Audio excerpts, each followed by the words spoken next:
جب مکہ مکرمہ میں نئے اسلام لانے والوں پر ظلم ہو رہا تھا تو اس کی کیفیت بہت صاف تھی. ایک مثال بلال رضی اللہ عنہ کے سامنے ہے کہ زمین پر جو ریتلی زمین تھی جو آگ ہو جاتی ہے اس پر لٹا دیا گیا، اوپر پتھر کی چٹان، نہ ادھر نہ ادھر.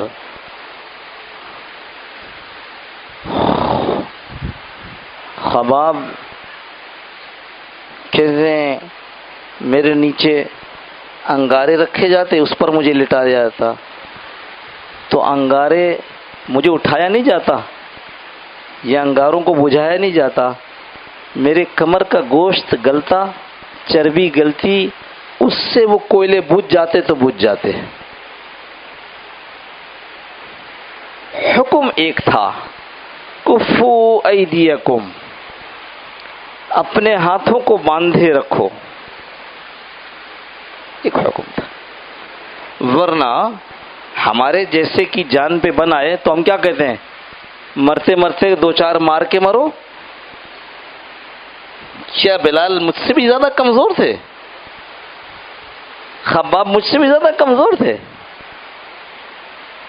اللہ کا ایک حکم تھا، بزدل نہیں تھے. یہ غلط فہمی دل سے نکالیے، بزدل نہیں تھے. اللہ کا ایک حکم تھا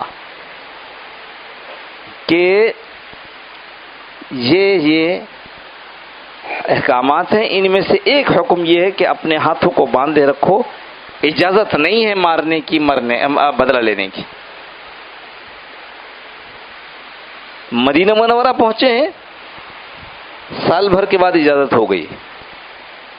اذن للذین، یہ جو لوگ جن کو اپنے گھروں سے نکالا گیا، جن پر ظلم کیا گیا، ان کو اجازت دی جاتی ہے کہ اس چیز کی اب یہ قتال کریں. اب وہ نوعیت کیا تھی، فلاں قافلہ آ رہا ہے، اس کو روکو. اس سے دو باتیں ہوں گی. ایک بات یہ کہ ان پر حملہ ہوا، اور دوسری بات یہ کہ جب ان کا مال تجارت جو کہ آدمی کی، آج ہم کیوں پریشان ہیں، کیا ہے امپورٹ ایکسپورٹ ڈیفیسٹ اور پتہ نہیں کیا کیا کیا کیا، تو ان کی معیشت کو زک پہنچاؤ، نقصان پہنچاؤ. ایسا ہی ایک وقت تھا جب یہ خبر کی گئی رسول اللہ صلی اللہ علیہ وسلم کو کہ ابو سفیان کا ایک قافلہ آ رہا ہے، تجارتی قافلہ ہے، جنگی قافلہ نہیں تھا. کیا خبر ہے؟ تجارتی قافلہ ہے. اب تجارتی قافلہ روکنے کے لیے جنگی تیاریوں کی ضرورت نہیں ہے. جو تھے ان کو لیا اور چل پڑے.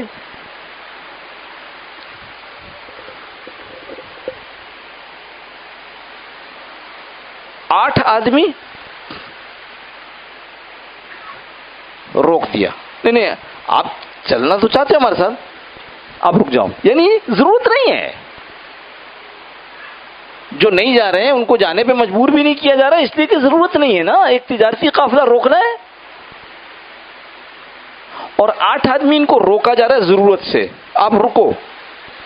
مثلا حضرت عثمان رضی اللہ عنہ روک دیا گیا، آپ رک جاؤ. حضرت صلی اللہ علیہ وسلم کی بیٹی رقیہ جو ان کے نکاح میں تھی، ان کی طبیعت بہت خراب تھی، آپ یہاں رکو گے. اتنی طبیعت خراب تھی کہ صحابہ کہتے ہیں بدر کی فتح کی خوشخبری جب ہمیں سنائی گئی، اس وقت ہم بی بی رقیہ کی قبر کو مٹی ڈال کر کھڑے ہوئے تھے. اب کہتے ہیں ڈر گئے کہ کس نے کہہ دیا بھائی، کہا ہی نہیں گیا ہے کہ اتنے لوگوں کو جمع کرنا ہے. جو چلو چلو کیا کرنا ہے، تو قافلہ ہے، تجارتی قافلہ. وہ جو آگے تک پہنچے، ابو سفیان کو خبر ہوئی کہ کوئی شاید یہ مدینہ منورہ سے قافلہ نکلا ہے، لوگ نکلے ہیں ہمارے اس کو روکنے کے لیے، لیکن یقینی نہیں تھا۔ تو جہاں پانی پلانے کی جگہ تھی جانوروں کے راستے میں، وہاں رک گیا اور دیکھا۔ اس وقت تک وہ مسلمان نہیں ہوئے تھے۔ ادھر ادھر دیکھا تو اونٹ کی مینگنی پڑی ہوئی ملی۔ ہوشیار بہت تھے، مینگنی اٹھائی، اس کو توڑا تو اندر سے گٹھلی، کہا یہ مدینہ کی گٹھلی ہے، اس کا مطلب ہے کہ وہ لوگ نکلے ہوئے ہیں۔ اور تیزی کے ساتھ اپنا راستہ بدلا اور مکہ مکرمہ پہنچ گیا، اور وہاں جا کر کہا کہ جس طرح سے قافلہ لوٹنے کے لیے نکلے تھے، ابو جہل نے کہا چلو ہم چلتے ہیں، ان کو ہم پکڑتے ہیں۔ یہ جنگی تیاریوں کے ساتھ آئے۔ حضرت صلی اللہ علیہ وسلم تجارتی قافلے کے اعتبار سے آئے تھے، ایک تجارتی قافلے کو روکنا ہے۔ اب جب یہ ہو گیا کہ سامنے وہ یہاں، یہ کیا ہوگا؟ اللہ کے نبی صلی اللہ علیہ وسلم نے مشورہ کیا، صحابہ کی رائے، اللہ کے رسول ہم لڑیں گے، ہم نہیں گھبراتے اس سے۔ تاریخ نے محفوظ کیا ان چیزوں کو۔ آکسفورڈ والی بات نہیں کر رہا ہوں، ہارورڈ والی بات نہیں کر رہا ہوں، بلکہ ابھی مجھے انہوں نے بتایا کہ شاید پاکستان میں بھی اس طرح کے لوگوں کے کہ وہ 8ویں جماعت کی کتاب میں وہ مال غنیمت کو لوٹ مار لکھا گیا ہے۔ تو بھائی بنانے والے تو وہی ہے نا، ہم تو اسی لیے کہہ رہے ہیں کہیں بھی پڑھاؤ اپنے بچوں کی خود حفاظت کرو۔ آپ صلی اللہ علیہ وسلم مشورے پہ مشورہ، اور بولو اور بولو اور بولو۔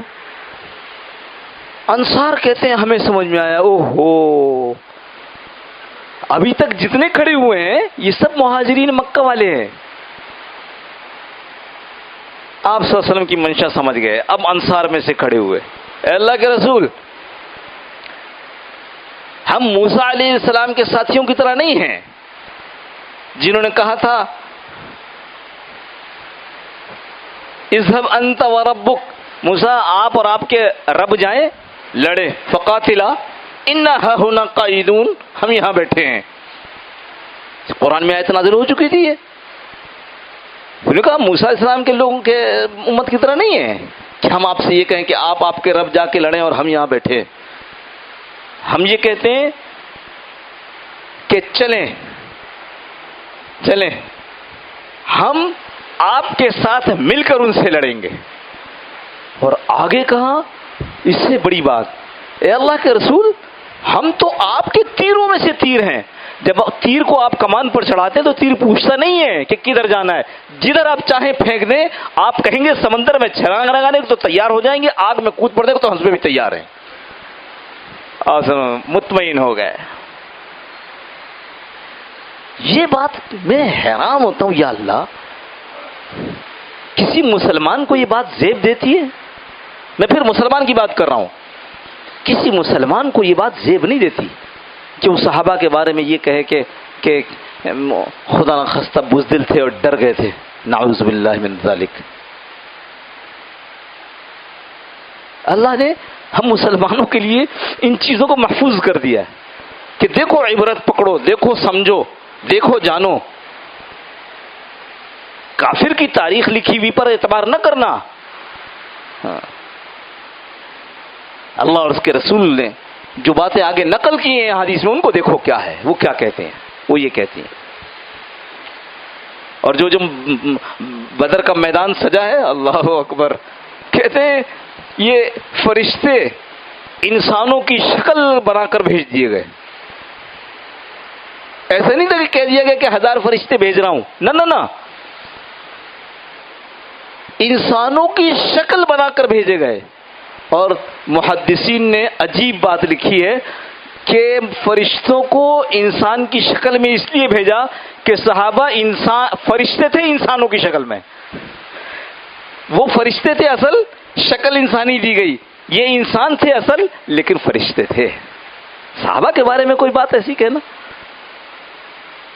کتنے زرد، بعض روایت میں کالی اور سفید پگڑی بھی ہے، ہو سکتا ہے کہ کالی سفید پگڑی کے بھی کچھ ہوں، لیکن بڑی تعداد زرد پگڑیاں پہنے ہوئے۔ صحابہ کہتے ہیں ہم یوں تلوار چلاتے، ہمارے تلوار چلانے سے پہلے گردن کٹی ہوئی، بلکہ قرآن کہتا ہے ہم نے فرشتوں کو سکھایا، فَاضْرِبُوا فَوْقَ الْأَعْنَاقِ، فرشتوں کو ہم نے سکھایا کہ دیکھو ان کی گردنوں پر مارو. اللہ سکھا رہے ہیں دیکھو ان کی گردنوں پر مارو. وَضْرِبُوا مِنْهُ كُلَّ بَنَانٍ، صحیح نا، اور پوروں پہ مارو. کہتے تھے کہ جن کفار کو فرشتوں نے مارا ان کی جو گردن کٹی ہوتی تھی، ان کی گردن پہ سیاہ نشان ہوتا تھا، ہم پہچان جاتے تھے کہ ہمارے مارے ہوئے فرشتوں کے مارے ہوئے. اور وہ دو نوجوان نئے جوان بیچارے، چچا جی یہ تو بتاؤ کہ ابو جہل اس میں سے کون سا ہے؟ چچا تو یعنی چچا مکہ مکرمہ کے جو مہاجر تھے ان میں سے جو صاحب تھے ان کو کہہ رہے چچا جی ہم تو مدینہ منورہ کے ہم تو جانتے ہی نہیں ہیں، ہم نے سنا ہے کہ ابو جہل بھی آیا ہوا ہے جو رسول اللہ صلی اللہ علیہ وسلم کو بہت تنگ کرتا تھا، وہ کون ہے؟ کہا وہ جو نظر آ رہا ہے وہ ہے. اور یہ صحابی کہتے ہیں میں نے سوچا یا خدا ان بچوں کے علاوہ اگر کوئی بڑا ہوتا تو ذرا لڑنے میں یہ ہوتا کہ بڑے بڑے لوگ ہیں چاروں طرف، اب یہ دو بچے ہیں میرے سامنے کیا ہوگا. اور وہ لڑائی وہ سب آپ سنتے رہے، میں اس کی تفصیل میں نہیں جاؤں گا. جو بات عرض کرنا چاہتا ہوں وہ یہ کہ اللہ کے نبی صلی اللہ علیہ وسلم نے کہا کہ ابو جہل کو تلاش کرو کہاں ہے. عبداللہ ابن مسعود رضی اللہ عنہ تشریف لے گئے، ڈھونڈا تو لاشوں میں پڑا ہوا تھا، جان باقی تھی. چڑھ کے بیٹھ گئے، اس نے آنکھیں کھولی، دیکھا تو عبداللہ ابن مسعود. کہ تو بہت اونچی جگہ بیٹھ گیا ہے، مرنے والا ہے، اکڑ نہیں گئی ہے، تو بہت اونچی جگہ بیٹھ گیا ہے. یعنی ایک سردار کا سینہ ہے، نعوذ باللہ من ذلک. کیا سردار، کیا تیری سرداری، ارے تو بہت اونچی جگہ بیٹھ گیا ہے. یہ بتا کہ کیا ہوا جنگ کا. انہوں نے کہا اللہ نے اپنے رسول کو فتح دی صلی اللہ علیہ وسلم. تو کیا کرے گا میرے ساتھ؟ کہا تیری گردن کاٹوں گا. کہا اچھا یہ میری جو تلوار ہے اس سے کاٹنا، یہ ذرا تیز ہے، اور دیکھ تھوڑا نیچے سے کاٹنا تاکہ پتہ چلے کہ سردار کی ہے، یعنی جب گردنیں رکھی ہوں تو اس میں میری گردن اونچی نظر آئے. حضرت عبداللہ ابن مسعود جب سر لے کر گئے ہیں آپ صلی اللہ علیہ وسلم کے سامنے اور بتلایا کہ اللہ کے رسول یہ ابو جہل، تو آپ سے فرمایا کہ ابو جہل ہاں. عبداللہ ابن مسعود نے پھر پورا قصہ سنایا. آپ صلی اللہ علیہ وسلم نے ارشاد فرمایا یہ میری امت کا فرعون تھا جو موسیٰ کے فرعون سے زیادہ بڑا فرعون تھا. موسیٰ کا فرعون جس وقت ڈوبنے لگا، مرنے لگا، تو کہنے لگا آمنا برب موسیٰ و ہارون، اور اللہ کے نبی جبرائیل علیہ السلام نے یہ وہی بتلائی کہ اللہ نے کہا الان، اب، اور اس سے پہلے تو اکڑ دکھاتا تھا. اب یہ موسیٰ کا فرعون تھا، اور میرا زمانے کا فرعون اس سے بڑا فرعون تھا، اس سے بڑا متکبر تھا کہ مرتے مرتے بھی اپنی موت سامنے دیکھ کر کے بھی اس کی اکڑ گئی نہیں. یہ صرف اس لیے سنایا اللہ پاک بعض لوگوں سے توبہ کی توفیق سلب کر لیتے ہیں، اس لیے سنایا آپ کو. اللہ ہم سب کی حفاظت فرمائے. غلطی کس سے نہیں ہوتی، زبان کس کی نہیں پھسلتی. ہم تو انسان ہیں، خطا کے پتلے ہیں، لیکن ایک شیطان کا ماننے والا ہے اور ایک آدم کی اولاد ہے. آدم کی اولاد کیا کرتی ہے؟ اپنے ابا کی طرح کرتی، جیسی غلطی ہوئی ربنا ظلمنا، اے اللہ ہم نے بہت غلطی کر دی معاف کر دے. اور شیطان والے کیا کرتے ہیں؟ ان کو توبہ کی توفیق دو. موسیٰ علیہ السلام کے زمانے میں لکھا ہے، حدیث نہیں ہے، تاریخی روایت. موسیٰ علیہ السلام کے زمانے میں ان کو ملا اور کہنے لگے اللہ پاک سے کہیں کہ مجھے معاف کر دیں. موسیٰ علیہ السلام طور پر جا رہے تھے، اور طور پر جا کر انہوں نے آپ صلی اللہ علیہ وسلم جب گفتگو کی تو کہا اللہ کہ اے اللہ یہ شیطان ابلیس ملا تھا، اس نے معافی مانگی ہے. تو کہا اچھا اسے کہہ دو کہ آدم کی قبر کو سجدہ کر دے، معاف کر دیں گے. پہلی میں نہیں کیا تھا نا آدم کو، قبر کو سجدہ کر دے. تو واپسی میں ملاقات ہوئی، کہا اللہ پاک نے کہا ہے کہ تم آدم کو تو تم نے سجدہ نہیں کیا، اس کی قبر کو سجدہ کر دو، معاف کر دیں گے. تو کہتا ہے ہاں جب زندہ تھے نہیں کیا، مردہ کو کیا کروں؟ نعوذ باللہ من ذالک. ہم تو انسان ہیں، خطا کے پتلے ہیں. ایک دفعہ نہیں 1000 دفعہ غلطی ہوگی، لیکن ہر غلطی پر کیا کریں گے؟ اے اللہ معاف فرما دے. پھر پھر بھول جائیں گے، پھر غلطی کریں گے، اللہ معاف فرما دے، پھر غلطی کریں گے، توبہ نہیں کریں گے، 4 دفعہ غلطی ہو جائے گی، 5ویں دفعہ میں احساس ہوگا غلط کر رہا ہوں، اے اللہ معاف کر دے، اللہ سب کو معاف کر دیں گے۔ اس لیے بھائیو، بس جس کو توبہ کی توفیق نہیں ہو رہی وہ بھی اللہ کی طرف سے ہے، اللہ دروازہ بند کرتے ہیں، مہر لگا دیتے ہیں، فیصلے تیرے لیے کچھ اور ہوئے ہوئے ہیں۔ ہم اپنے لیے یہ سوچیں کہ ہم سے جو گناہ ہو رہے ہیں ہم اس پر اللہ سے توبہ کریں، کیونکہ توبہ ہی اللہ کو راضی کرنے کا دروازہ ہے۔